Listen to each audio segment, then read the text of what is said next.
बिलासपुर जिले के तखतपुर थाना प्रभारी अनिल अग्रवाल पर महिला संबंधित मामले में रिश्वतखोरी का गंभीर आरोप लगा। प्रार्थी ने आरोप लगाया कि थाना प्रभारी ने एक स्थानीय पत्रकार के माध्यम से एफआईआर दर्ज करने के लिए 30,000 रुपए की मांग की।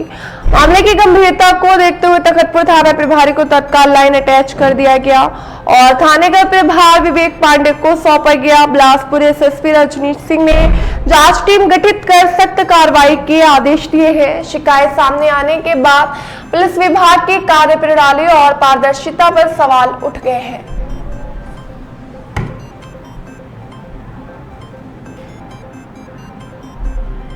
करवाने के लिए तखतपुर थाना गए तो वहाँ जब गए तो हमारा एफआईआर नहीं लिखा गया। इस दौरान जब एफआईआर में बात किए गए तो एक वहाँ पर पत्रकार था बबलू पाठक नामक, जो हमसे बात बोला कि पैसा कर 30,000 रुपए पैसे का डिमांड किया गया। तो हम बोले गरीब आदमी है, हमारे पास 30,000 रुपए पैसा नहीं है बोलकर। तो उसने हमें 25,000 रुपए में बात हुआ तो 25,000 देने का बात रखा। तो हमने उसे एफआईआर लिखवाने के लिए 10,000 रुपया पहले दिए। जब एफआईआर लिखा गया उसके बाद हम उसे 15,000 रुपया एफआईआर करने के लिए दिए।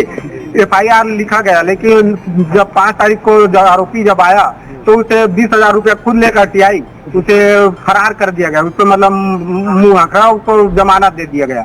हमको बिना बताए बिना नोटिस किए हुए। ये 20,000 है जो वो आपको कैसे पता चला है? किसी के माध्यम से सुने हो क्या? नहीं, हाँ सुने हैं। और जो बबलू पाठक जो हमसे पैसा लिया था वो हमको ही बताया, तो उसके द्वारा ही हमको पता चला। जी। तो फिर जो फरार कर दिया गया उसके बाद आपका जो वर्धन केवट नामक लड़का है जिसके ऊपर कोई एक्शन लिया नहीं गया है ना, उसके बाद फिर आप जो एक्शन नहीं लिया गया तो फिर आप किसके पास गए हो?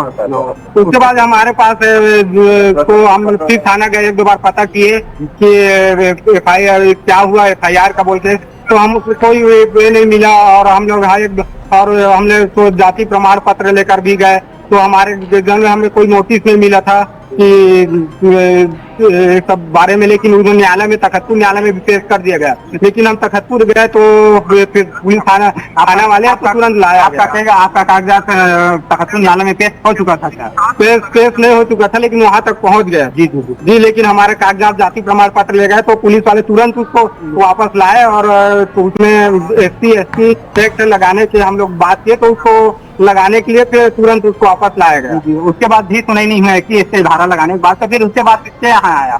हम उसके बाद भी हमारा कोई ये नहीं है तो हमने एसपी ऑफिस आए और एसपी ऑफिस में हमने अपना आवेदन दिया और एसपी सर से बोले गए तो एसपी ऑफिस सर ने उसे जो धारा लगवाने, जो चोरी किया था, लूटपाट किया था, वो धारा लगवाने के लिए बोला गया और एसपी ऑफिस को आरोपी को जस्ट पकड़ कर उसको पेश किया गया। लेकिन आरोपी को पेश करने से पहले मेरा भाई जाकर उसको बोला कि जब एसपी ऑफिस में जब पेश करेंगे या फिर न्यायालय में पेश करेंगे उसके दौरान हमको बताया जाए, तो हमारे को कोई सूचित किए बिना भी उसको न्यायालय में पेश किया गया।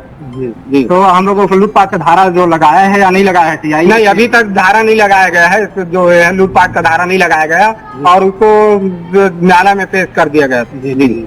तो एसपी साहब बोला था क्या लूटपाट का धारा लगाने के लिए? हाँ, एसपी साहब उसको बोला है कि धारा लगाया जाए बोल के, लेकिन वो धारा नहीं लगाया है अभी। जी। तो इसमें टीआई साहब का बहुत ज्यादा मिली भगत होने का चांस है? नहीं, उसमें 100% मिली भगत है, क्योंकि हमारा तो सुन नहीं रहा है आरोपी।